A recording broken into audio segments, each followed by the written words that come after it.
Hi, everybody. Welcome to Leading for Life Stories, Season 2. My name is Bob Judson, and I'm your host for this podcast, and I'm absolutely delighted to have you here joining me. Thanks very much, and I really hope you enjoy what follows. My guest this week is John Cordle. John is a former US Naval officer who had a fantastic Navy career, rising to the rank of captain, commanding a couple of major warships in the US Navy, and then having stepped away from that into industry for a bit, came back into very close association with the Navy, and he now works as a human factors specialist, largely for the US Navy, has a huge amount of experience in particularly things like sleep studies and sleep analysis, and we talk a lot more about that in the podcast. And he's just a really interesting guy. He came to my attention via Keith Green, who I did a podcast with some while ago. And Keith and he know each other really well, and Keith suggested that John would be a really great candidate, and so it has proved to be. It was a terrific conversation. I really hope you get a lot from it. I certainly did. I learned lots, and I think there's lots of really useful stuff for you just to reflect on yourself in terms of your own style, but also particularly when we get into the discussion around sleep and so on. How good are you at this? How good are you at this? Just test yourself a little bit with that and think about, your own life, your own patterns, and how effective you are, and how much more effective you might be if you did stuff slightly differently. I really hope you enjoy it, and let's go. John, welcome. Thank you so much for joining me all the way from the United States. I'm extremely grateful, and really looking forward to what I think will be a great conversation. Me too. Thank you very much. I'm happy to be here. The pleasure is absolutely mine. I mean, you've had a fantastic career in the US Navy and out of it. I mean, you're still very closely connected to the US Navy, I know. And just to get us started, could you kind of give a resume of that career, your journey, as it were? Okay. Yeah, it's about 40 years now, actually about 45, but I'll try to do it in about that many seconds, if that works. Perfect.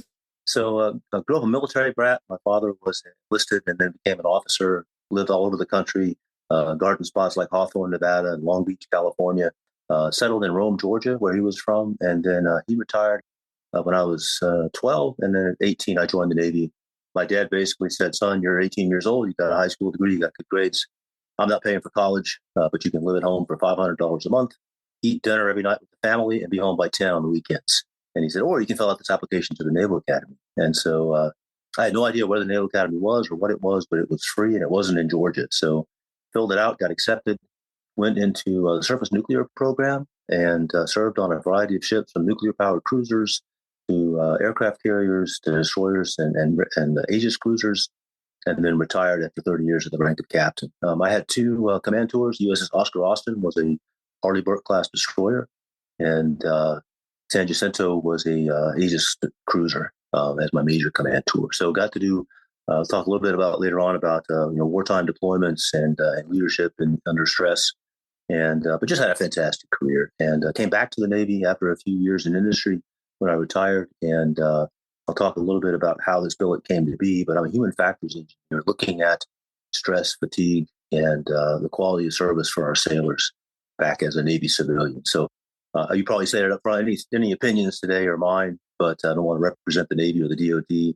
But happy to talk about my experience. I appreciate the opportunity. Oh, fantastic. Thanks. I love the Navy story and just the escape from home, the prospect of paying $500 a month to stay at home. But Aegis class cruisers as well. When I was flying operationally over Bosnia back in the 90s, we regularly had an Aegis cruiser in the bottom of the Adriatic doing, she was doing the sort of providing the air picture for us. And we used to do fly pasts because I think they were pretty bored of it. They were just turning in small circles, just providing an air picture, and everyone else on the ship was doing not a lot, really. I was there on USS Arleigh Burke. I was right there. Oh, yeah. During that time, about that would make sense. 1996 or 7, yeah. You probably flew over me. Yeah, well, we used to do these very sporty fly pasts on the way back from our trips, which were a lot of fun. That's a whole other story. Just picking up one other thing in terms of that transition to where you are now. I mean, your LinkedIn profile describes you as a, quote, prolific, disruptive thinker, unquote. I'm really interested to hear why you style yourself that way and where that's come from. I actually adopted that from a friend of mine so let me back up a little bit. One of the things that I've done throughout my career is I write pretty extensively for forums like the Naval Institute. I'm not sure if you're familiar with them over here, but we have a group that they publish a magazine and they have an online presence, and they are very much focused on the Navy, but they're not part of it. So they offer a forum to provide, recommendations, critiques, things like that. And so I've been pretty vocal in that forum on things like leadership and manning and sleep and fatigue, and also diversity and inclusion, which we can talk about later. But published probably 50 articles. I was fortunate to be the author of the year in 2019. So I've gotten kind of a reputation for writing things a little bit on the edge. And so one of my friends, another Navy captain, posts on LinkedIn on one of my articles that John is a prolific disruptive thinker. And so on LinkedIn, if you notice, a lot of folks have all these titles after their name, PPD, SSDA. I have no idea what half of that stuff is. So I just made up PDT as a prolific disruptive thinker. And the funny thing is, I kind of tagged myself with it, and just sort of as a joke, really. So fast forward 6 months, and I get a call on my work, an email on my work address from the Chief of Staff for Fleet Forces, which is the 4-star who runs all the Navy on the East Coast. And he was holding a flag officer conference, and he wanted a disruptive thinker. Is the words he said. Nice. And the cause was connected with me on LinkedIn. He goes, I know one. And so I end up, based on that moniker, basically addressing the entire flag mess on the East Coast in a leadership forum with some disruptive thoughts. And they just gave me the mic and said, "What do you want to talk about?" So it was pretty cool. Outstanding. Yeah, that was really good. That's a great story. I love that. Taking you back a bit, I mean, you mentioned obviously you didn't really know about the Navy. You just it was application form in front of you and you filled it in. I mean, I tend to talk about early motivations and where you were going. I mean, so for you, I mean, I joined the Air Force at 18, straight from school, but I had a very clear kind of, this is what I want to do. My father had been in the Air Force. I wanted to fly, and I looked at civil airlines and I looked at the RAF at that stage. The RAF was really the only game in town anyway. So, and I never looked back from it really. I think, like everybody, when I joined, of course, there was an awful lot of stuff that I thought I might have known, but I didn't really know. I'm guessing in your case, you knew almost nothing. And and how did you find that? How was that transition in sort of early days into the Navy? It was quite traumatic. I mean, I did know the Navy. My dad was in my entire time. Well, he was gone for like 3 years in Vietnam when I was from 6 to 9. Didn't see him. And so all I knew about the Navy was that, you travel a lot because we lived in like 12 different cities. And Dad always came home smelling funny, like oil and grease and shipboard smells, right? And then we had to have a special laundry for his clothes. But it was all I kind of knew growing up, and so I was already kind of trending. My dad had 9 brothers and sisters; all of them served in World War II and after Korean War. So it was sort of a thing in our family that you just, that's one of the things you always considered. But I had no idea. I was a straight A student. I was in the Glee Club. I was in the editor of the paper, not much into sports. And I show up and, first thing they did was cut my hair, give me some clothes and start marching us around, yelling at us. And I lasted about 2 weeks and I called my dad and I said, "Hey, Dad, I think I made a really bad mistake. I don't think this place is going to work out." And instead of yelling at me or giving me advice, he goes, "Well, son, you're an adult. Make a decision. We'll support it." And I sat there for a minute holding the phone. And I'm like, damn it. I was hoping for something a little more concrete. And but I said, well, you know what? I'll show him. I'll stay. And so I did. My first report card from my leader squad was that I was unsuitable for naval service because I just wasn't adapting and it wasn't really physically fit when I showed up there. And so I really had to get into shape. And but then I, made it through that and graduated and went on and had a successful career. So I think that was a wake up call to me that, hey, if you're going to do this, you got to be all in. But I adapted pretty well, I think. And then, obviously, as everyone experiences in the military, you learn discipline, you learn a little bit about yourself, what your limits are, and you learn to focus on getting the job done, and you learn a lot about leadership. So worked out okay. Yeah, that's a very familiar story to me as well. I mean, interestingly, I think it's also true beyond the military, where a lot of youngsters these days don't necessarily know what they're heading into as they're heading into it. And adapting is a really good word because I think you have to adapt. I think you have to be flexible. You have to have the right kind of mindset and you have to also have a degree of persistence and resilience, don't you? I think it's very easy to be too quick to judge, too quick to say, no, actually, this isn't going to work, and I'm going to jump and you might make decisions that you then regret later on, I think, if you do that. So, yeah, that's an interesting perspective for sure. No, absolutely. And I think it's funny when I listen to my generation talk about younger folks, they don't want to work and they're lazy and they don't know what they want to do. I mean, they're essentially describing me when I was 18. I was Yeah. I was literally, the day my dad stopped me to have that conversation, I was headed out. I was the lead singer in a rock band. And, we were figuring out whether we could do the Battle of the Bands and make a living at that. My mom was a school teacher. She's like, but you've got straight A's, you should be doing homework and not going to band practice. But, as a pilot, you'll appreciate this. When I was 16, my father got me invited to a Air National Guard meeting where they were offering free flight lessons if you joined the Air National Guard as a junior in high school. And so I went to the meeting, was, kind of fired up about it, but I had kind of long hair. And the guy came up to me afterwards and said, "Hey, son, are you interested in doing this?" And I said, "Yes, sir." And he goes, "Well, you realize you're going to have to cut your hair." And I was like, it's not that important to me. And so I walked away from free flight training because I didn't want to get a haircut. That's the decision-making brain of an 18-year-old, right? Yeah, absolutely. No, I love it. Yeah, you got to fit the mold. And if you don't, there's a haircut early on is for sure one of those things. And I'm still kind of in that mode, to be honest. I don't think I ever got away from that. The prospect of having long hair has never been a thing for me.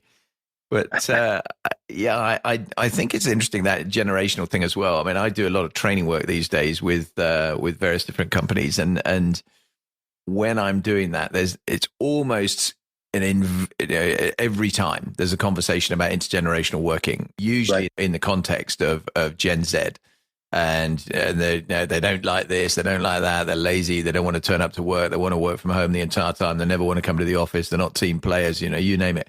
And I think you're absolutely right. I think the reality is that pretty much everybody could be tagged with that if you genuinely take a long, hard look in the mirror at what was I like when I was that age.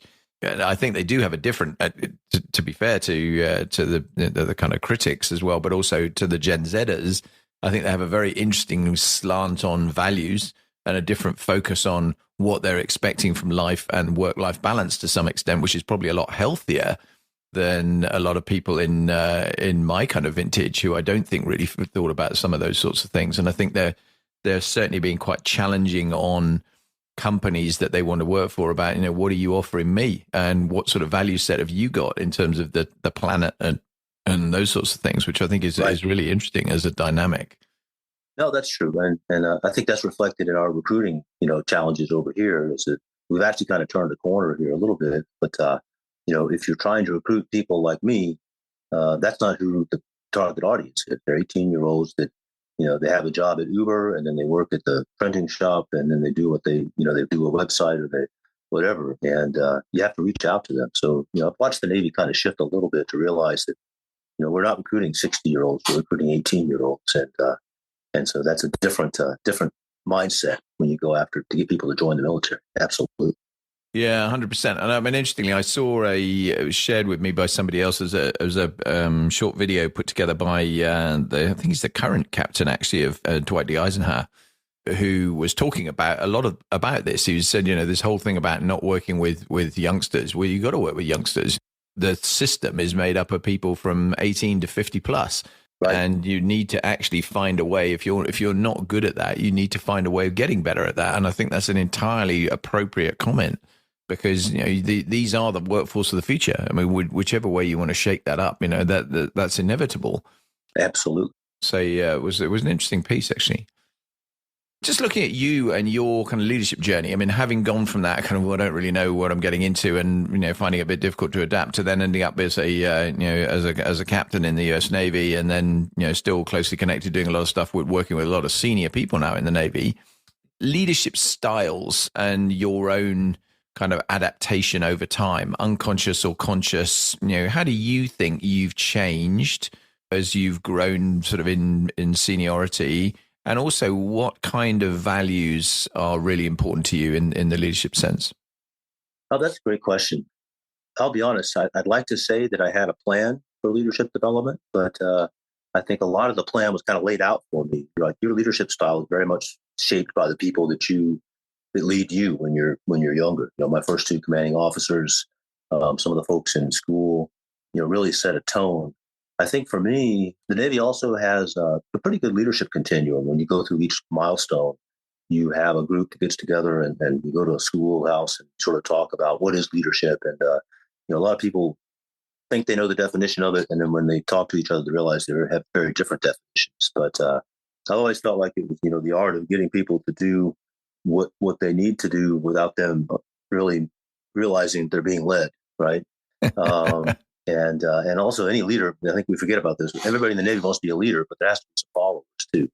And I think I would say I'm probably not that I'm a magnificent leader, but I'm probably a better leader than a follower sometimes, and that can be frustrating for me and for my bosses. But one of the things that I always did was kind of kept a little book. It started out as a real book, and it became kind of a mental notebook of things I'm going to emulate and things I'm not going to. And walk in the wardroom and see the lieutenant commander screaming at the seaman because his coffee's cold in public.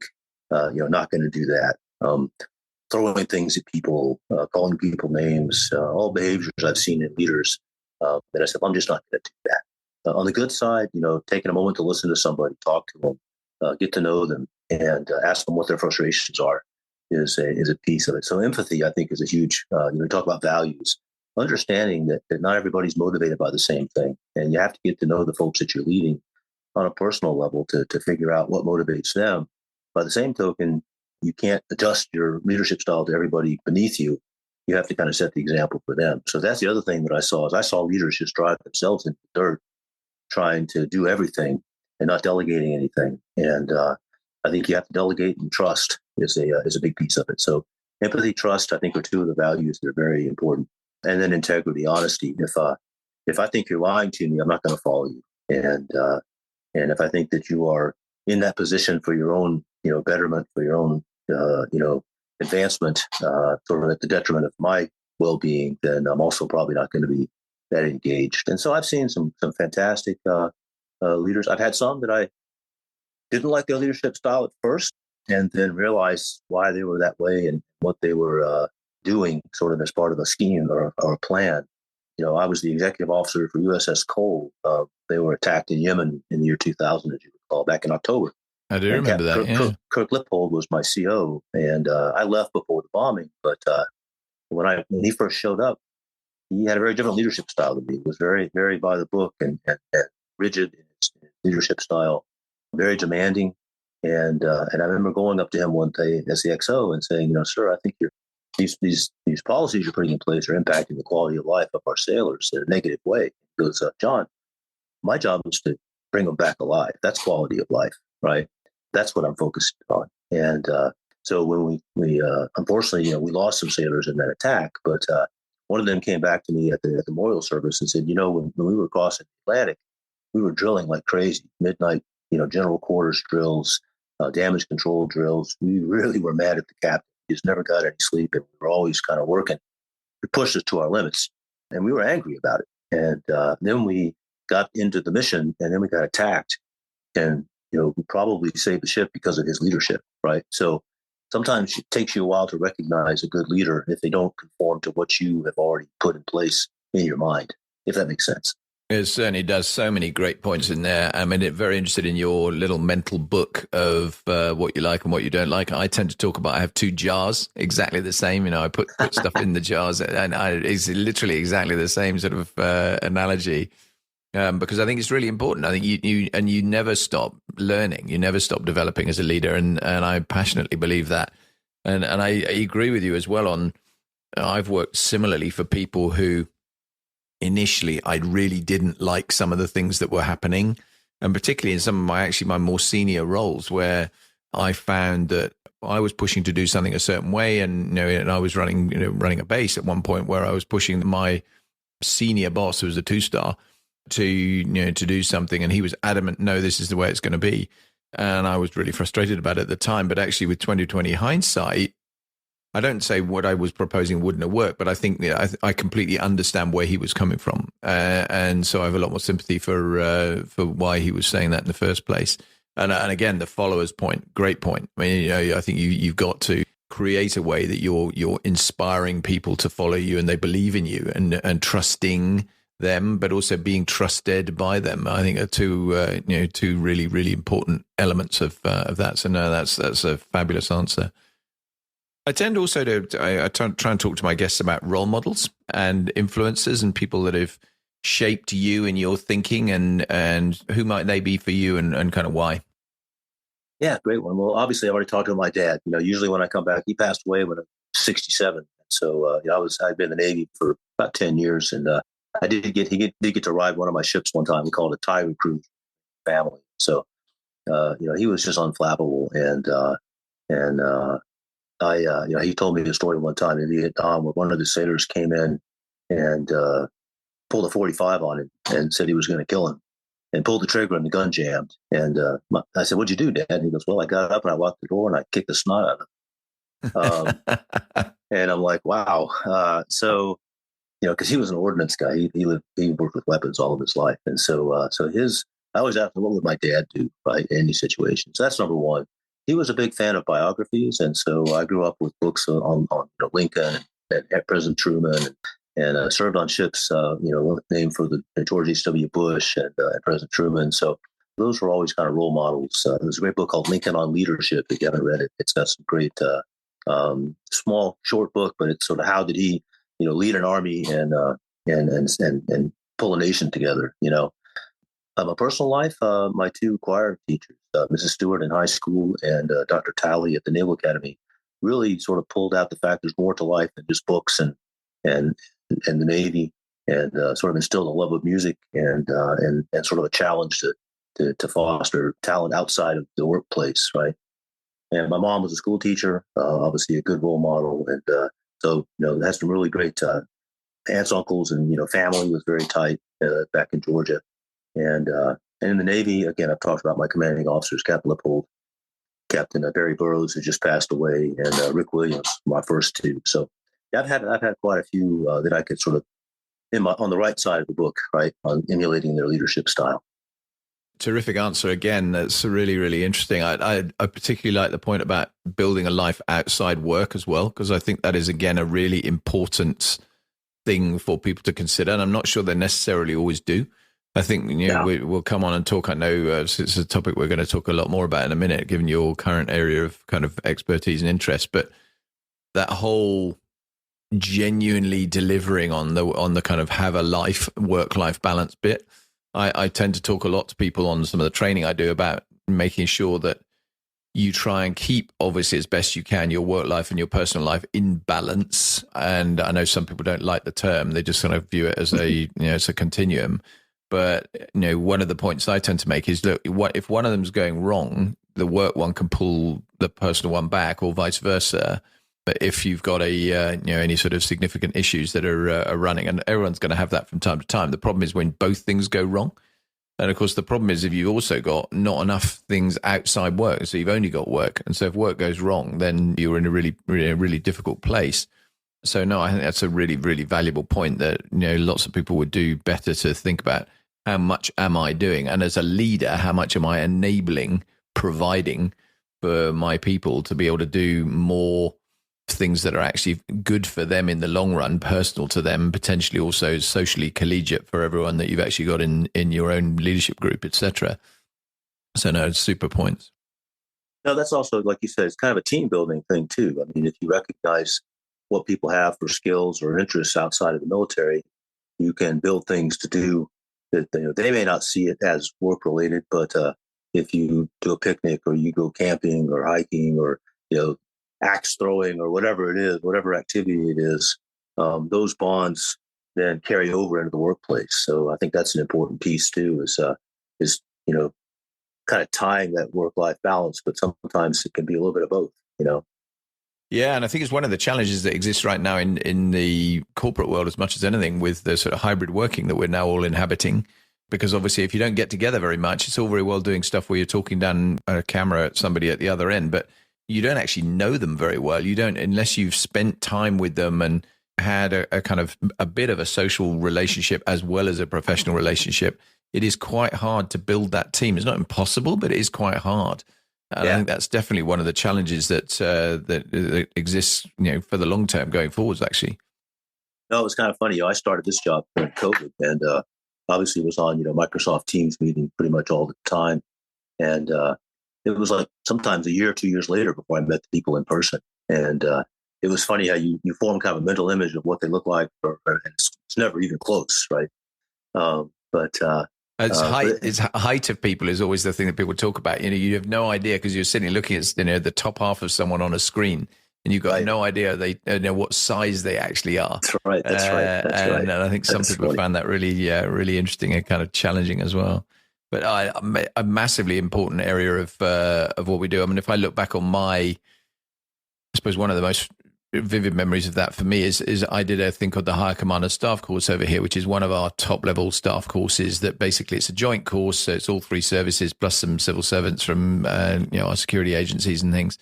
And it was a tight group of people together for 4 months doing lots and lots of stuff in a classroom, out on visits, out on staff ride, battlefield tours, etc. And a lot of social action going on with that as well. For the next 10 years almost, which was the last 10 years of my career, I continued to rub shoulders with those guys all the time. They were very regularly either, directly in the same bits of the business as me or in other related ones. And that was so important because it just meant you had that really warm start point and an opportunity to turn around and build on that relationship. And again, it's something I talk about a lot in training work is relationships are so important in this space. If you don't get that right, it's very, very hard to actually turn around and do sensible business with someone unless you have a decent relationship with them. No, that's a good point. And, I'm realizing that more and more as I get older and get further up into the, in the Navy is one of my colleagues was saying the other day, he said, hey, I need to do this thing and I don't know how to start. And I said, well, let me call Frank and Susan, who I met, 10 years ago at a conference, and they work in this area. And, 10 minutes later, I've got the answer. It would have taken a month to find, if you looked it up in books or something. And so that was my comment to my friend. He's probably in his 30s. He's like, man, you know everybody. And I said, well, I've been in this, the Navy kept me in Norfolk for the past 30 years. And so, in a small community like this, you cross people's paths all the time. So, no, that's true. That's very important. And, it's funny you mentioned that I was talking with someone who was transitioning lately. And I made the comment that, sometimes your whole life can be summed up by one emoji. And it's whatever people's face is when they hear your name. And so there's there's emojis for everything out there. But, if you can, I was talking with someone the other day, I mentioned someone's name and his face kind of went, and so that person's 25-year career was summed up in that one facial expression, right? Yeah. And you kind of knew not to mention him anymore. Or you talk to someone about someone else and their face lights up, like, oh, Jim, No, that's incredibly important. And I think we often forget that our reputation is built by our actions and how we treat other people. And people don't forget, right? Especially if you treat them badly. So, no, totally right. Totally right. I think, I tend to say to people quite a lot, look, don't close doors you don't need to close. If you're obviously going to, you're going to change jobs, you're going to change relationships, and with people where you move on and they're no longer in your kind of immediate orbit for a while. But you never know whether you're going to need to come back into that space, whether you're going to need to pick up that relationship again. So try not to do stuff that is potentially going to be very difficult to resurrect if you need to come back to it. Because it just makes life hard for yourself. And on your point about summing up with one emoji, that's a great description. Personal brand. Personal brand is so important, isn't it? If you don't have a kind of perspective on what people are talking about you, when you're not around, then they're going to talk about you anyway. You need to shape that. You need to find a way to make sure you're influencing what people think about you when you're not around, and hopefully in a positive sense. No, it's funny you mentioned that because, talk about leadership. I had a chief one time when I was a division officer, That's the senior enlisted who works directly underneath the officers. He came running into my stateroom and goes, "Sir, you need to get to the log room now. They're tossing your name around in a bad way, and what they're saying is not true. And I want you to be there to defend yourself." And so I went over there, and my boss started yelling at me like when I walked in the door. And my chief stepped between him and me and said, "Sir, my Divo did exactly what I recommended. So if you're mad at him, you got to be mad at me too." And that diffused the situation pretty quickly. But exactly, they were talking about me, and what they were saying wasn't true, and somebody was in the room to defend me. So that was pretty cool. Yeah, and having people who are going to advocate, again, right. It's a team thing, isn't it? If you build the right kind of advocates in your team who are going to stand up for you and not just follow you, but actually advocate for you in those sort of circumstances, that's worth its weight in gold. It's really, really valuable when you've got people in that position. So when you look all the way back from where you are now, then, John, if you were re-advising yourself as just about to leave high school, what would you be saying to yourself? Oh, gosh, I think I would say, hey, don't be a knucklehead, sit down and think about what you want to do. I mean, I really was, I had a lot. I was a straight A student. School came pretty easy to me. People were, in high school, I don't know how it was like in England and America. There's like this competition to have the most little things at the bottom of your high school yearbook, president of this and leader of that. And so I was collecting all those little monikers, but I had no idea what I wanted to do. And, but I think, focusing a little more on that, I think looking back at my Navy career, I never really succumbed to alcoholism, but I definitely abused it when I was young. Back in that day, it was 18 was the drinking age. And so that was kind of the thing you did. And drinking and driving wasn't the stigma that it is today. And, almost ended my career coming back on a Monday morning, but we had been out all Sunday night and literally slept in the car because I didn't want to drive. And then I showed up to the base, and the young man at the gate said, "Sir, you might want to park off the base, based on the smell coming out of this car." And I did. The guy probably saved my career. He could have easily arrested me, and been proud to have, bagged an officer coming into the base drunk. And so I think alcohol, understanding my limits there was something that I learned the hard way. But no, I think having a little more focus, a little more deliberate, looking ahead a little further would be the one thing I would tell myself. And look at other people and figure out how you can take their advice instead of ignoring. Terrific. I think the alcohol point is really well made. I mean, interestingly, it's almost like a carbon copy of my own life. I look at I was out in Germany at the back end of the Cold War when I was on the front line, and I mean, we had a terrible social life. When I look back on it, really, it was just outrageous. It was all alcohol based. It was all, every night in the bar. We had a great time, but we we drank far too much. And interestingly, I think one of the things that has changed, a couple of related things. The drink drive kind of, not only the rules, I mean, the rules probably were always there, but they've been much more tightly enforced, but also the sort of social stigma around it, certainly in this country, is just massively, massively different. And so people just are much, much less likely to do it. Yeah. But the other thing is, I think people are way more health conscious. I mean, if I look back to wind the clock forward from when I was in Germany to suddenly, 25 years later when I'm running a base, my youngsters, in terms of Friday night in the bar, would be completely different. They would go and socialize for a bit and do some team stuff, but they'd be there for maybe an hour and then they're off doing something else because they've got other lives and to all the good stuff we've been talking about and having other lives out of work as well. Oh, absolutely. And they're much more health conscious. I mean, they were very much more, I need to go to the gym, or I'm running an ultra marathon tomorrow, or whatever it happens to be, And I'm going to go, wow, I made a completely different mindset to the one that I had, where I'd probably on a Saturday morning, I was recovering from my hangover from the night before. Absolutely. And, so I think that's a really good thing. I think societally that is it's a real plus. No, I agree. Highs and lows, John. I tend to talk quite a lot about highs and lows with people because I think people learn a lot from not just the highs, certainly. I think there's a lot to be learned from the lows and the things that have not gone so well from individuals' careers. And to start that sort of section off, I mean, anything when you look back you would have done differently? I know a lot of people turn around and say to me when I ask this, they say, well, I don't really do looking backwards, just a kind of future focused kind of person, and that's my main interest. And I am as well, and I get that. But at the same time, there are things when I look back, would I have handled that particular incident differently? How would I have, have dealt with it? Not so much the actual high point, the low point, we'll come to those, but different stuff. Anything in there? That's a great question. And, I say this, thought about this, when I got the list of questions last night. And one of the things that I've done, and I don't know where this comes from, but maybe it was my dad, but whenever I've come to a juncture or a choice, I've always kind of looked at the options and taken the most radical and the hardest one. That led me to nuclear power training instead of regular surface force. It led me to go to an overseas tour in Germany instead of staying in my comfort zone, going to a cruiser instead of a destroyer squadron where I would have a lot more authority, but a lot less fun.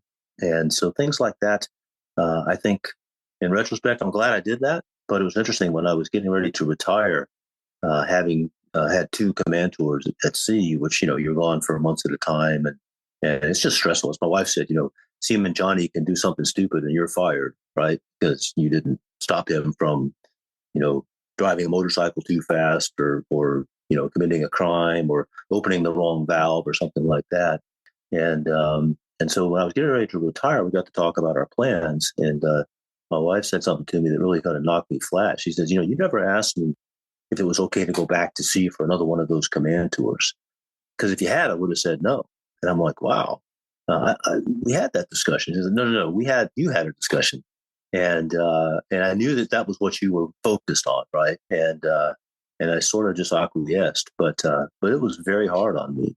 I didn't know from one day to the next whether you were coming home safe. I didn't know from one day to the next whether I was going to see you again. And I tried to tell her, hey, a warship at sea is probably the safest place you can be in those environments.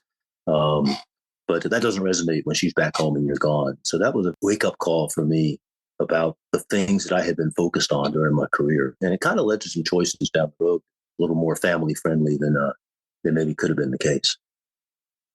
Yeah, well, it's like looking in a mirror, this conversation. That is so similar to, I think my wife regularly says to me, she says, we didn't even discuss this. I said, yeah, we did. And I said, no, you told me what we were going to do. And I just said, yes. Right. And I think, you're right. And I think we are, just interestingly, we were with some friends the other day and he's another ex-Air Force pilot, then went to the airlines. And when we came away from it, he said, you guys are like clones. You've got, you've got, he's got an office just like you have with all this memorabilia stuff in it. He's focused on doing these different things. He's in there all the time. The wives, of course, have been chatting in the meantime about, how awful we were to them. Yeah. Yep. It was, you're right. And it does make you think. I think it gives you pause to think about some of that sort of stuff, doesn't it? And I totally agree with your point on the families thing, by the way. I think when I was particularly on operations, I think back to Afghanistan, where I did 9 months in Afghanistan in 2008. It was pretty tough, but at the same time, it was, that's what I trained to do. And I loved it. It was one of the best jobs I ever did. I had an incredible amount of responsibility running a big base there and a lot of challenges. But at the same time, that was really fun. I think for the families and actually fine. My wife was at home, but we don't have kids. I think particularly for families who've got young children, it's really demanding that kind of lifestyle. Absolutely. And it's not just a military thing either. It's, a lot of people still are quite mobile and away a lot and don't necessarily think about that and think about the impact that has longer term on your relationships. And without a doubt, I think it is something that people should give more pause for thought to at the right kind of points, because, if you just jump, and I was exactly the same as you just described, I would jump straight into the next big thing, the next challenging job without even thinking about it. And I'd go home and I've been offered this is great. And and you kind of put yourself in a position where she can't say no because, she knows that it's going to burst your balloon and it's probably going to be very, not very career advancing and all those sorts of things so the sacrifice level is enormous. No. And I don't think necessarily we give it enough credit. Well, you mentioned that in the civilian sector. When I got my first job, you fill out the application form, you get the job notice, and it said 25% travel. Well, that doesn't sound too bad. But then I realized that's 1 week a month. And often those weeks were back to back. And actually 25% is kind of a fuzzy number. Sometimes it turned out to be 30, 40%. And, it was more 1 week trips or 3-day trips, things like that. But there were months where I was gone half the time. And again, the family suffered for that. One thing I find interesting is now that I interact with a lot of senior folks in the middle level, 05, 06, commanders and captains who are on that upward immobile path, I'm finding more and more of them opting out after the first command tour, or retiring out of their major command tour when that's typically a milestone for flag selection or a plum job as an aide or something that will be career enhancing. They're like, no, I got 2 kids in high school. I'm not going to call it geographic bachelor, right? I'm not going to leave my family in Norfolk and go work in DC for 12-hour days for 2 years in the hopes of getting the next rank. I know when I was a captain, I was a nuclear officer, so I got a pretty big bonus. And my 2-star boss was like, hey, John, we need to find a path to get you into the pool for flag. And I said, no, I actually get paid. I'm a captain. I get paid more than you do as a 2-star. And I'm pretty happy with what I'm doing right now. So I'll pass, but it's interesting. So if we don't adapt to that fact that people are putting their families, if not on an equal footing, pretty close, when that used to not be the case, I think it's going to be a change. You're going to lose some really, really good leaders who just opt out when they're sort of in their prime and when they could really be an influencer for the organization. Yeah, I was talking to another friend of mine, actually, an ex-Air Force guy who I'm hoping to do a podcast with in the relatively near future, and he was saying something very similar. He said, and looking specifically at the UK now, he said, we're trying to run a 1940s Air Force in the 2020s, right? And in mindset, and I think, a lot of things have changed. Huge amounts of things have changed, but again, if I look back to when I was in my younger days, all the senior jobs, all the command kind of roles were married and accompanied. So if you weren't married and accompanied, you didn't get the job, which is unthinkable now. It's unimaginable that you'd be in that position. And I literally I was moving from Royal Air Force Bruggen in Germany up to another Royal Air Force Larbrook, just 50 miles up the road. And the guy that was supposed to be taking over as the base commander, the same week I was arriving, the week prior to his arrival, his wife said, I'm divorcing you. And everyone speculated she'd done it deliberately because she knew, and it did. It completely torpedoed his career. He lost the job. He wasn't allowed to go because it was a married accompanied role and it was given to somebody else. And again, nowadays you can't, that was in the mid 1980s. You can't imagine that happening now. And when I was a base commander in 2004 to 6, a significant number, about half of my executive team were mostly married. Not all were, but most. And I wasn't. I was single at that point, so I lived on the base. I was there all the time. But a lot of my executive team, they would have a house on the base because they got one of those because it went with a job. But they actually lived somewhere else. So they would be Friday night. They're off. Going disappearing down to wherever family is. And you're right. I think we're seeing more and more of that, and that there has been quite a lot of movement this side of the Atlantic anyway, in terms of trying to recognize that and putting people with more family stability and recognizing that it's really important that we find a way to avoid that separation. Looking particularly where both, if you've got a married couple and both of them are in the military, making sure there's better opportunities for them to co-locate and serve together and those sorts of things. Right. But of course, it is really challenging, and it's not something that I think has sat easily with anybody. And I, to your point, I think unless there is a further significant adaptation to address the kind of needs of tomorrow in this space, it will become increasingly challenging. Maybe not so much to recruit, but certainly to retain people, because I think people, they look at the job and they see the glamorous pictures and they see the fun side of it where it's still there and it's still reasonable fun, but what we're seeing this side is keeping people beyond their 30s. When you really need to keep, you need to keep some of them. Right. You don't want to keep so all much. of them. Right. It's really hard, and there's a lot that we could have a whole separate conversation on this. There's a ton of stuff that is in there that I think is worrying. But interestingly, I don't think it's not just a military point. I think it's true for a lot of companies. Whereas you see a lot of people in corporates, and I still when I do a lot of work with Deloitte. I talk to lots of partners in Deloitte who spent their entire life there. They joined as graduates. Yep. They may, some of them have left and boomeranged back, as they describe it, but a lot of them have been there their entire time. And that is becoming less of a thing. There are more and more people who are going into the workplace saying, this is the first of several careers, thanks. Right. And I have absolutely no intention of being derailed from that. Nope. That's exactly right. I see that a lot. No, that's a great observation. Yeah, fascinating stuff. High points. What is your career high? What's your one thing that you're kind of most proud of, your most important achievement, and I guess also kind of what you want to be remembered for it? Yeah. So I have kind of one tactical and one strategic thought on that. From a career, a tactical standpoint, it was that Operation Iraqi Freedom. We were pulled into port in, I think, March of 2002, and we knew that something was brewing, but we didn't really have a lot of visibility. The war plans were kept very, very secret, and we were in a port, and we're sitting there going, "Hey, why are we in port when this looks like on my classified net that we're about to go to war?" And then we were told pretty much one morning, get underway and proceed to this point within the next 12 hours.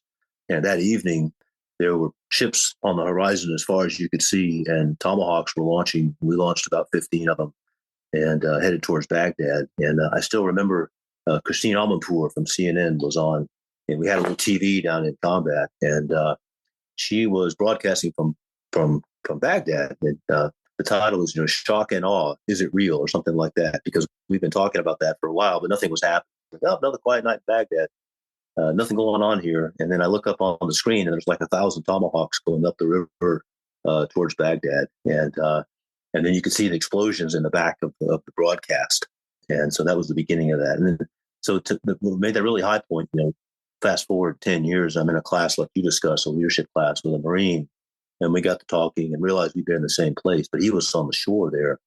And he goes, well, what it's worth, your Tomahawks knocked out the comms and the radar stations that would have killed us. So thank you, And so to me, that we trained it for something, we did something. And I had, the other similar, you mentioned Bosnia on the Army Perk. I was the weapons officer, and there was the negotiations were breaking down.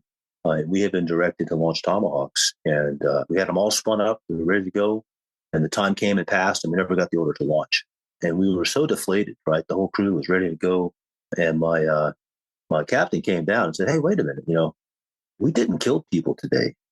That's a good thing. You were ready, but that it didn't happen." And so both ends of the same scenario, different outcome, but both were, we did our job. Our presence there probably helped push that diplomatic resolution. Yeah, when that didn't work in OIF, we did that. From a strategic point, it was actually last week. I was at my 40th anniversary of the Naval Academy graduation up in Annapolis, which is a gorgeous town. You've probably been there, but if not, I highly recommend it. I have been there, yeah. I spent the 4th of July watching the fireworks in the harbor with a friend of mine who owns a yacht there, so yeah. Okay, great. Well, we had a bunch of guys at my friend's house. We had a fire pit out back, reminiscing, as my wife said, a bunch of 60-year-old teenagers telling stories. And I'm standing next to this lieutenant who's a surface warfare officer. And we got to talking. He was on 2 ships, and he's at the Naval Academy getting a master's in leadership and going to be a company officer. And as I started to explain what I do, he looked at me, he's like, "Wait a minute, you're that sleep guy." And I said, "What do you mean?" He goes, "Like you did that watch bill thing where we changed to a rotating from rotating to a fixed watch." Because I got to tell you, that's like the biggest change I've seen in my entire Navy career. So thank you. And for me, that was really kind of cool to have. He has no idea who I am, and yet, he's thanking some of my work for changing his life. So that was pretty cool. Ah, fantastic. Yeah, that's a great story. And we're going to come on and talk about that in a bit more detail in just a second. That's for sure, because I'm really interested in that. I think on your frustration at not launching thing, I mean, interestingly, in Bosnia as well, or over Bosnia, I can still vividly remember we did 2 things while we were there. We were doing a lot of reconnaissance work, but we were doing a lot of close air support as well. And in the early days of that operation, for us, the rules of engagement were held in the United Nations. We were flying under UN auspices, and we needed personal approval of the UN Secretary General in order to drop weapons. And we were obviously flying over the top, providing support where we could, and physical presence, which sometimes would work as a distraction to the Serbs, in terms of aggression that was going on. But I can remember we were doing a lot of medium level close air support and are being talked on to artillery pieces predominantly around Sarajevo. Not exclusively, we were in lots of other places as well, but that was this particular day was around Sarajevo.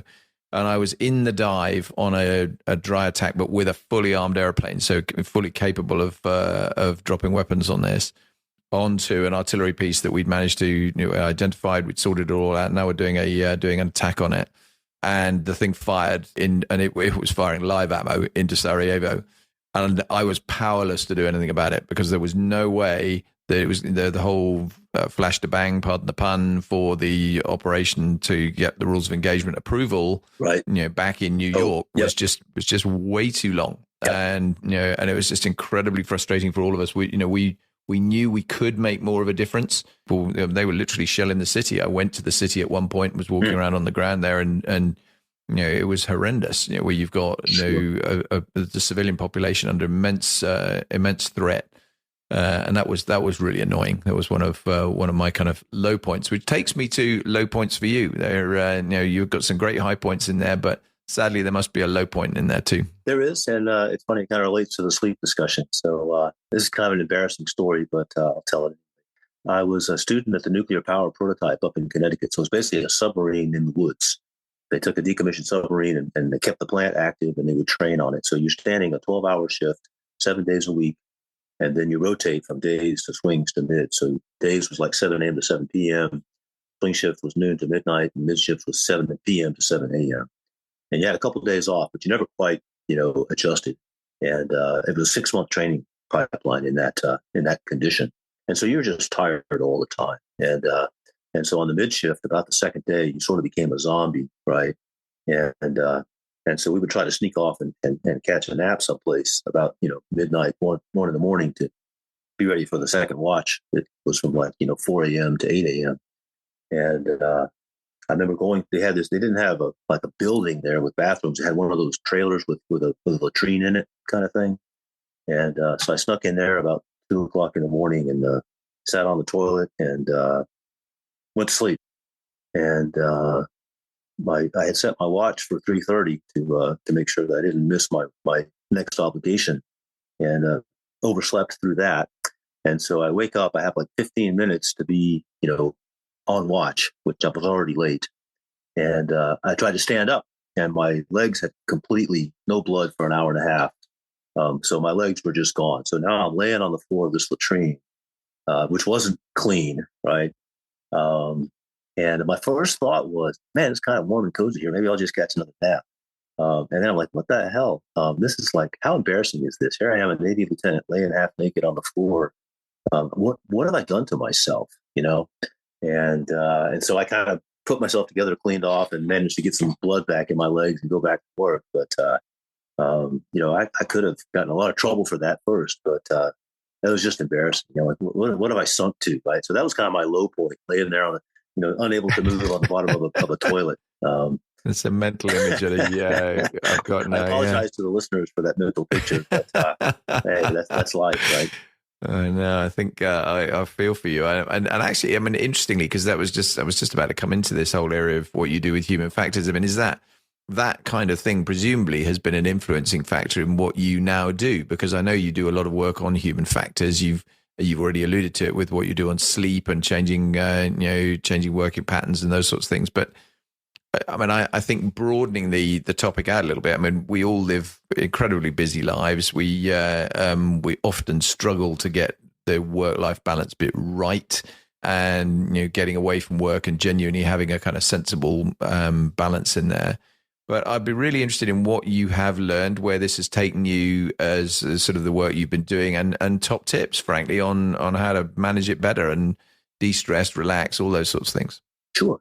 Well, so the short story with me and the whole sleep thing is, my folks at the 40th were laughing. The guy who was always late to formation, with rack burns on his face, now has a PhD in sleep science, right, and making a living on it. But in my first command tour, I tried to do kind of a 12 on, 12 off schedule, and it just didn't work. I didn't plan it properly. We didn't really adjust the routine. And so I kind of put that aside and said, if I get another chance, I'll try this again. And I ended up on San Jacinto meeting one of the premier researchers in the Navy in this area, Dr. Nita Shattuck. And we did an experiment where we shifted our rotating watch, which is it's called 5 and dime. So 5 hours on, 10 hours off, because a lot of watch stations on the ship have to be manned 24/7. So you have 3 people that have to rotate. we were able to get up to 4 people per watch station, go into a fixed rotation of 3 hours on and 9 off. So you sit the same watch every day with a shorter watch, and you slept at the same time every day. And if you get into sleep science, your circadian clock, we all have one, is about 24 hours long. And it really likes to sleep at the same time, somewhere between 10 p.m. and 7 a.m. And that's kind of pre-programmed into our body. So when you break that cycle, you affect your resiliency, you affect your ability to make decisions, reaction times, things like that. And in the Navy, we were breaking that cycle daily on purpose. And nobody ever asked why. And that's where this was about. Why are we doing this when there's other options? And so we adjusted our watch schedule. It was the most amazing change I've seen in my 30-year career. And so I came back from that deployment all fired up, and I was going to change the Navy. And I realized it's a big ship with a very small rudder. And a lot of folks were very enamored of the way we always did business. There's a bit of, my life sucks, so yours should too. And people are tired, so just get over it, right? And so I pushed for that for years, and got some headway, but nothing official. It was all sort of best practices and shared ideas. And then 2017, we had 2 deadly collisions: USS Fitzgerald, USS McCain, lost 17 sailors, and both completely avoidable. And fatigue was one of the main factors that was found in the review of those accidents, as it is in all maritime accidents. It's just like 40% of them have a fatigue factor. And so the Navy decided to put a billet in place or a job in place to have someone look at that professionally at the type commanders who own the ships instead of just in a research group. And so I was able to turn my nuclear power training into a master's and then a doctorate in human systems integration, which includes human factors, and applied for the job and got it. So that was about 5 years ago. And so a lot of my work today is focused on research for sleep. A lot of the ships have these wearable Oura rings now, or Whoop or a watch or something so you can monitor sleep, adjusting work and watch schedules. We were having people stand watch from midnight to 3 a.m. and then they had to be at morning quarters at 7 to get inspected. And some of the stuff we did was very stupid. And so we rearranged everything, the watch rotation and the work schedule.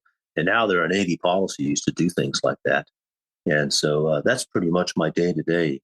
So that's the Navy side of things. From a personal standpoint, what I've learned, everybody thinks they know about sleep until you start to study it. And there's so much that we don't know about it.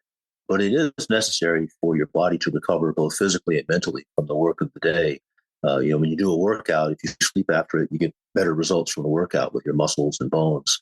Mentally, it's huge for anxiety, depression, things like that. Even long-term health, things like Alzheimer's and dementia, even cancer have been linked back to sleep deprivation at the workplace. And so if you're working in any job, you'll work better if you sleep better, right? And so, what I preach is pretty much, number one, cold, dark, and quiet, right? Your brain likes to shut down, and what helps to shut down is being cooler. So, set the thermostat to 68 degrees Fahrenheit. Dark, like turn off, get the phone out of your bedroom, get the TV out of your bedroom, all that kind of stuff. Get blackout curtains. And then quiet, whether it's the house being quiet or headphones, white noise, some kind of a way to block out the noises that would distract you. That's really that's like the quality, the environmental factor. And then mentally, I think it's really important to set a routine, right? So you do something to transition from my work life and my play life to my sleep life. Whether it's meditation, take a walk, go swimming, take a shower, do something so your mind and your body start to say, hey, it's time to wind down, time to go to sleep. And then I think a lot of times people forget that it's not a one-shot deal. It's not just sleep. It's nutrition, having the right food, eating at the right time, and also exercise. And so trying to build, and everybody has a different kind of cycle when they like to exercise, when they like to eat, things like that. But building that routine so your body gets the right fuel, your body gets the right exercise, and you have a sleep routine. I think those are the 3 factors that kind of make human performance more optimal. And those are the very things that we often sacrifice for the sake of getting the job done, right? And so I think that's the challenge is you see people say, well, I'll just be selfless, I'll skip that workout, or I'll grab an apple and a candy bar for lunch because I don't have time to eat. And then I'll pass on that workout because I have to finish this project or something. So that's the challenge is if you don't take care of yourself, then you're probably not working to your full potential. And so you're impacting both your, like you talked about, your life, your home life and your work life, if that makes sense. That's a long answer to a short question, but that's kind of the sleep story in my case. No, it absolutely makes sense. It's a great answer. And I think it's something when I look at my own life, never mind other people's. And, I just think some of the time it's just not been in the right place with that because I recognize everything you said in that, I'm going to skip the workout because I've got too much stuff to do and I need to go and, do this differently or, I haven't got time to cook a meal and, in some instances I've got time to eat the meal. Right. So you do end up skipping things. And I think for sure that is not a great situation. How does it work just on the sleep thing specifically? I mean, I get it. If your nirvana is right, I mean, what's good? 8 hours a day then? Everyone talks about 8 hours a day. Right. Is that what we should be aiming for? Well, it's interesting. It's actually quite variable by individual. I was just, I do a lot of the sort of, the online TED Talks and read books about it and things like that. And so everybody has a circadian clock, but yours might be 25 hours, mine's 23 hours. And so it's a little bit different. They're synced up by the sun. But you may be a morning person and I'm more of an evening person, right? An owl or a lark. You may be more effective. You may want to get up early. Some people want to sleep in. And so really there's a lot of science behind the individuality. But of course, in the military, you can't always accommodate that, right? But the idea, I think what made us the most successful, the idea of personal responsibility. So when I go on watch or I take fly a mission, and aviators, you're probably much better with the crew rest rules of, hey, I have to have had X amount of sleep. So there is some individual variance there.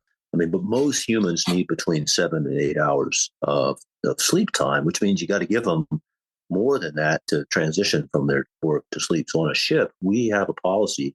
We're not always able to meet it, but of 7.5 hours between obligations. We call it protected sleep time. So out of that 24-hour period, you're supposed to have either one 7.5-hour block or a minimum of a 5-hour block and a 2.5-hour block to sleep. Now, that assumes that the ship's fully manned, and that's one of the challenges. If you're shortfalls, then you pick up the slack. And so our standard average is probably between 5.5 and 6 hours of sleep, which is not ideal, but it has gone up a little bit since we changed these policies.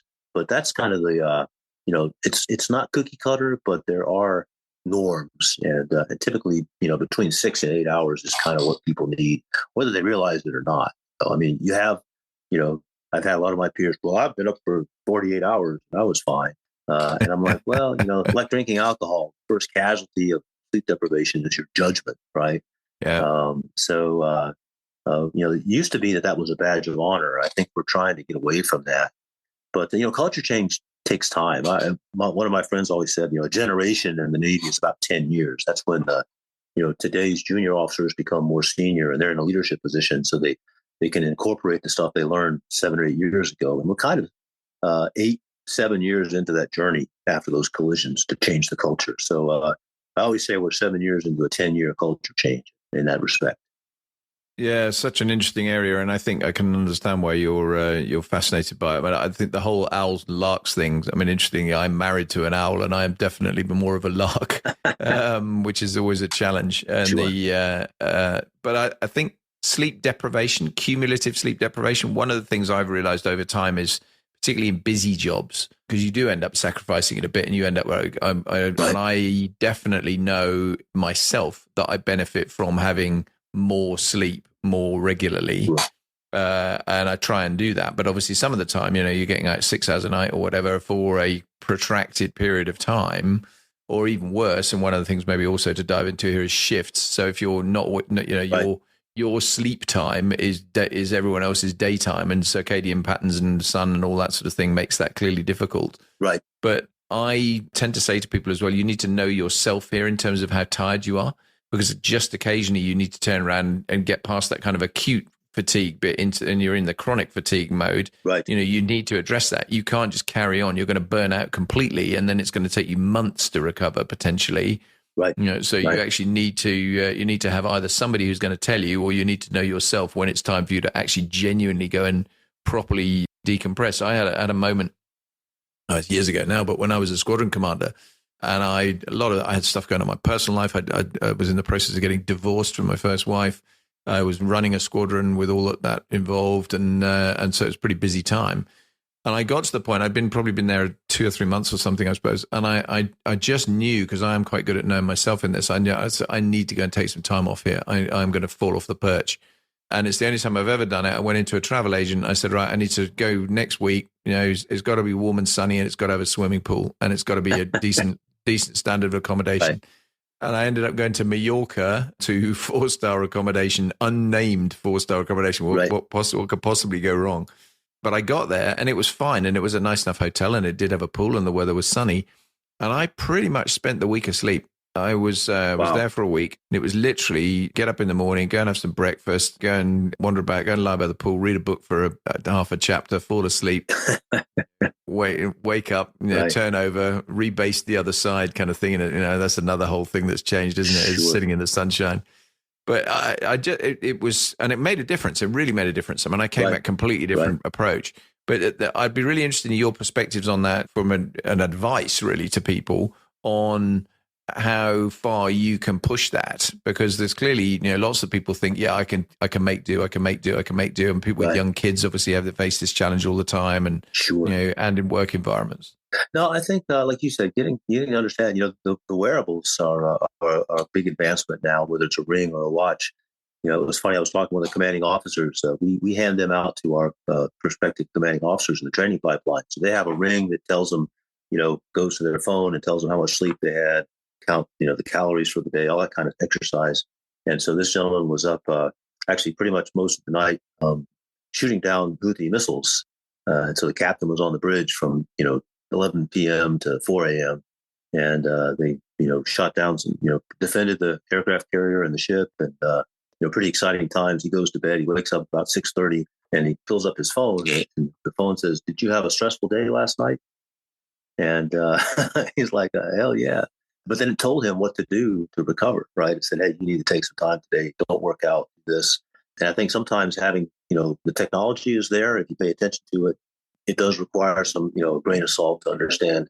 But you're right, that concept of sleep debt that you are talking about, it builds up over time. So it's and the problem is, as we discussed, is that your judgment also deteriorates with your health. And so it's kind of the frog in a pot kind of thing, where you start to get tired. You don't realize you're tired until you hit a breaking point. And so I think in my case, having someone like my executive officer, my second in command, my dad had a thing when I was cruising for a spanking, he didn't want to really say so if we were in public. So he would say, "Are you hungry? Do you need a peanut butter sandwich?"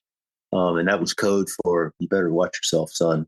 And so I made that my secret code with my second in command of, "Hey, if I'm being stupid and you're in public, you don't want to call me out in front of people, just ask me if I need a peanut butter sandwich."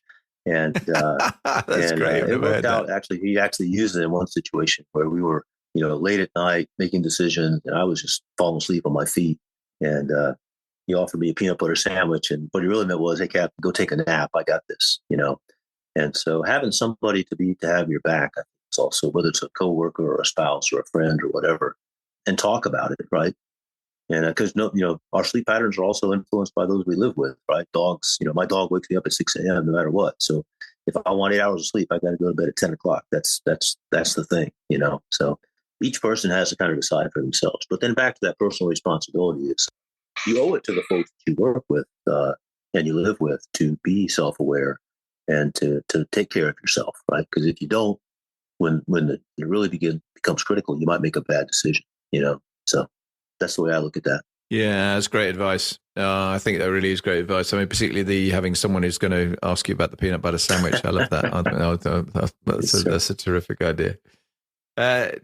Different tack, totally different tack. We first met because I did a podcast interview with Keith Green, who obviously you're good friends with, and he'd written a book, Black Officer, White Navy, which there are clues in the title. It was pretty obvious what it was about. Right. And I know you're, just from our discussions and actually Keith introducing me to you, that you have a strong interest in this whole kind of the equality, diversity piece.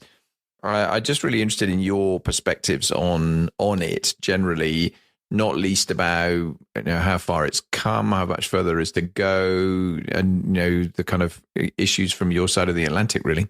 Okay, no, thanks. I met Keith during COVID and during the sort of the Black Lives Matter movement. We had a couple of incidents in the states with police or other racial type of events that led to kind of a little bit of a wake up call in the states to some systemic issues.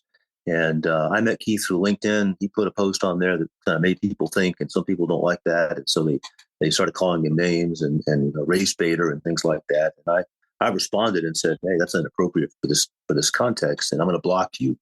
And then to the commenter. And then Keith reached out to me.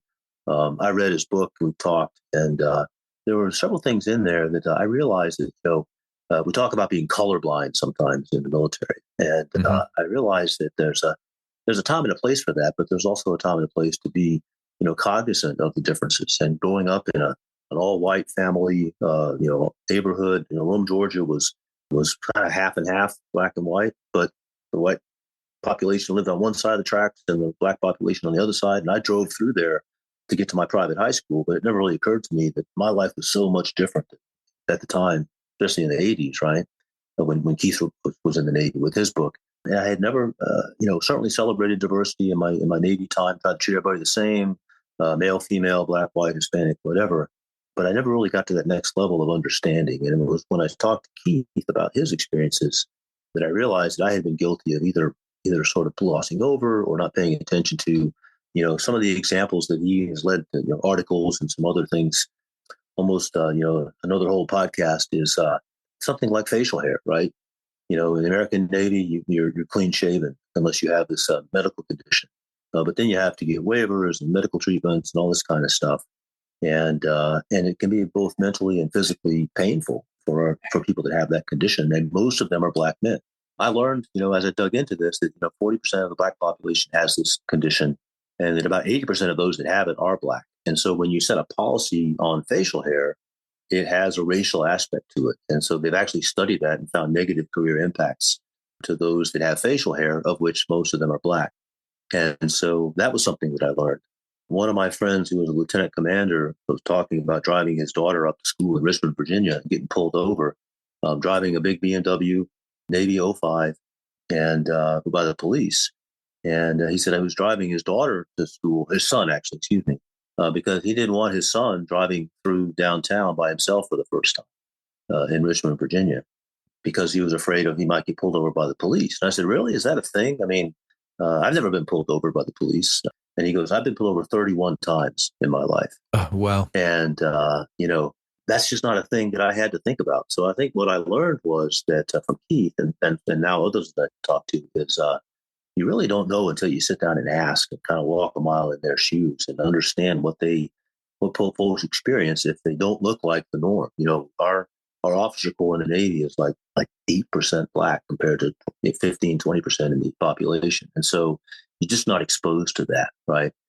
Something as simple as the name of ships. I talked about the name of my ship, USS Cole, USS Arleigh Burke, named after heroes and presidents. We have a ship, the John C. Stennis, in the Navy aircraft carrier, named after a senator who did a lot for the Navy, but was also like the staunchest opponent of civil rights. He was a lawyer that prosecuted a set of black men who had been beaten and tortured, and still prosecuted them, knowing that was in evidence. Really much, we have letters from him saying that people should serve in all white units and not have to intermingle and segregate. And this is in the 50s, right? This is kind of almost semi-modern times. And yet we have an aircraft carrier named after him. And so Keith and I have written about that. And but to your original. That's a broader thing in the States, isn't it? With renaming of forts and things like that as well. I mean, there is a lot. Oh, absolutely. That's very, very controversial.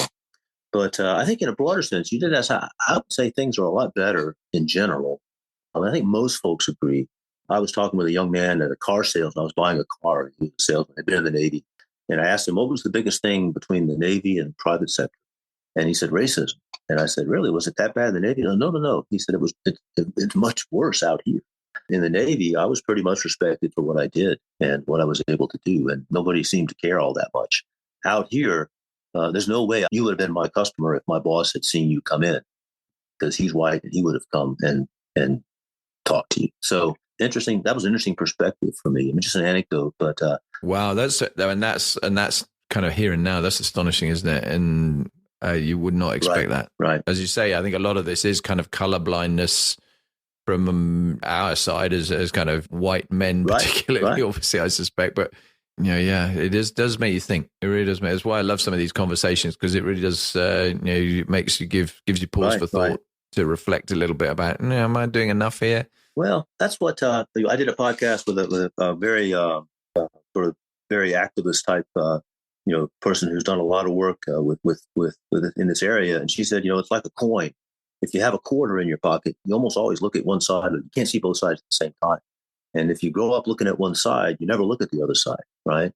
And so I think that's, there's interesting. We do a health of the force survey, and one of the questions that they ask is by demographic is, do you think the Navy has a racism problem? And so when we look at surveys, 75% of whites say no. 75% of blacks say yes. And so to me, that's a mind-boggling gap in self-awareness. And so, that I'm not sure that we try and we work at it. There's a lot of work going on in that space, but it's a difficult conversation, and a lot of folks just don't want to have it, Yeah, it's interesting. I mean, it takes me into another area that I wanted to talk to you about as well, because I can't have an American on the podcast a week from the US election and not talk about the US election. I don't really want to talk about the politics necessarily, but I do worry about where the US is headed in this. I've been there a lot over the years, from first time over there as a kid, and then I've worked over there in the Pentagon and traveled a lot extensively for business and for pleasure. And I've got a lot of American friends. And I do find it very worrying, the kind of level of division. And just recently, the stuff that makes it out of the US to this side of the Atlantic, just looking at the kind of the political rhetoric, around, the Trump rally the other day with the comedian talking about Puerto Rico. And, and then you end up with it being kind of turned around, Biden turning around and talking about Trump supporters. And so there's some really interesting and not very edifying stuff that is coming from that. And I'd just be really interested in your perspectives on the kind of broader societal issue, really. It's funny. You watch the news and you think that people are out in the streets yelling at each other. I haven't seen any of that on a personal level. When I know that, lots of my neighbors and coworkers are maybe different political opinion than I am, it doesn't come up, right? It really doesn't. And it comes up in sort of, nuanced ways, but not really, nothing, violent or even mean. It's funny. I was thinking back, my wife and I, we just got married, and I think it was 2000. No, when was the Bush-Gore election that was divided by a couple of votes? And it was almost the same way. I would go to a war college party. It was all Republicans, and they were all for Bush. And my wife was working at a very liberal workplace, and their parties were all for Gore. And it was party talk. And I've served under I think 4 Democratic and 4 Republican presidents in the Navy, and at the end of the day, our lives didn't change all that much when they went from one end to the other. Again, maybe a little bit different if I was Hispanic or black or female, but at the end of the day, we'll hunker down on November 5th, and then they'll count a bunch of votes, and somebody will be president, and the other one will contest it, and then like they always do. And I think life will go on, so I'm not terribly concerned. Yeah, I know. I'm sure that's true. I think it's interesting. You highlight a very interesting area there about, we've talked about a lot of things where things have got more positive in society. I think one of the things that is challenging in society is social media. Yeah. Because I think for precisely the reason you've talked about, and it's interesting just with what I said and then your response to it, the stuff that makes it into the media, whatever kind of media that is, sure, is clearly a microcosm of what's going on anyway. But also, I think the reality now is on whether it's Instagram, Facebook, TikTok, whatever, you are being fed a diet of stuff that you watch, and you see that. And if you go on YouTube and it tries to feed you more things, you've watched this, therefore you might want to watch that. And I do worry a little bit that is really quite damaging, because I think it does become a bit of an echo chamber for an awful lot of people where they're they're getting boosted and feeling this is just wrong, and it's ramping up there. I was reading an article in the UK newspapers this morning about British Airways having to kick 2 women off a flight from the UK to Texas because one of them had a MAGA hat on. And they got into a physical fight on the airplane, and before it took off. So the police were called and they were escorted off the aircraft. You go, for goodness sake! You just look at yourselves. This is crazy. It doesn't have to be that way, and hopefully things will calm down, whatever happens here. But we've been through some crazy stuff before, and I think this is, if you really compare it, it's probably not off the scale of what we've seen in the past. I think, look at the civil rights back in the '60s with riots and all that kind of stuff. So Vietnam protests. I mean, I think people forget that there's always going to be. That's what's great about democracy is if we don't all march to the same drummer. Yeah, fantastic. No, that's a great point. That is a great point. Two questions I always ask just to finish this up, John, and you'll be pleased to hear they're both pretty short. First one is, what's the most memorable event of your career? I think, honestly, that Tomahawk launch that I talked about was probably the most memorable. One of the pictures I'm going to send you is me pulling into the Seychelles on my last port visit in command of a cruiser, which I consider that the photographer captured the apogee, the very top of my career, commanding an Aegis cruiser, pulling into probably what I think is the best port in the world, and doing what I love, being at sea. So to me, that was definitely the high point. Nice. Yeah, that's really good. And the very last one is, what's the most difficult question you've ever been asked? It's actually that one, but I think you're not the first person to say that. My boss was giving me, I thought about this yesterday, and I think the answer is this. It's sort of a two-part. My boss was asking me at my midterm counseling session, when I was operations officer for a strike group. He says, "John, how do you think you're doing?" And I sat there for a minute and wasn't really sure what to say. And he says, and how do you know? And he really caught me flat-footed, because I thought of some good answers to tell him, I'm doing great. We got this going on, that going on, that going on. He's like, "Well, what's your measure of effectiveness? How do you, how should I evaluate your performance? What would you say if you were me?" And I never really got a good answer to that question. And I still struggle with that today. We're always focused on data-driven decisions and measures of effectiveness and things like that. And then we make a decision, and then we never measure what happened after the decision to figure out whether it worked or not, because the next guy comes in and then, things change. So that was the hardest question I got, was how do you know how you're doing, I guess.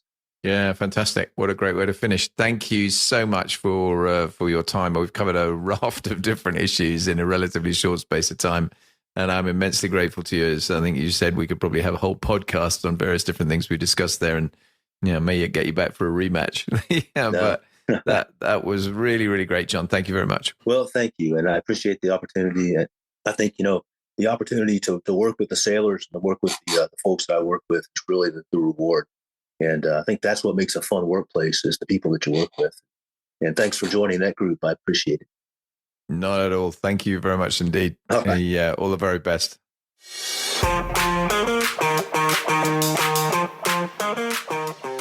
If you've enjoyed this interview with John, or indeed any other episodes of Leading for Life Stories, please share this on social media with your friends. Help me get my listenership up. Help me to help continuing the podcast in terms of further support. And if you really value the content you get and you're actually finding that it's genuinely useful, then for less than the price of a cup of coffee from any of the well-known outlets, you can support me directly, and I would really, really appreciate that just by going to patreon.com and Leading for Life, or more easily probably through the support the show link that you'll find in your podcast platform. That would mean the world to me in terms of helping me to continue what I do. And as I say, it's less than the price of coffee if you just want to turn around and be a supporter. And actually, a couple of cups of coffee will get you way further up that, and some additional content as well. And I'd really, really appreciate it. So please give it a thought. And if nothing else, then give me a like, thumbs up, subscribe, comment, whatever. And just show me some love in terms of the content you're actually getting. Thanks very much.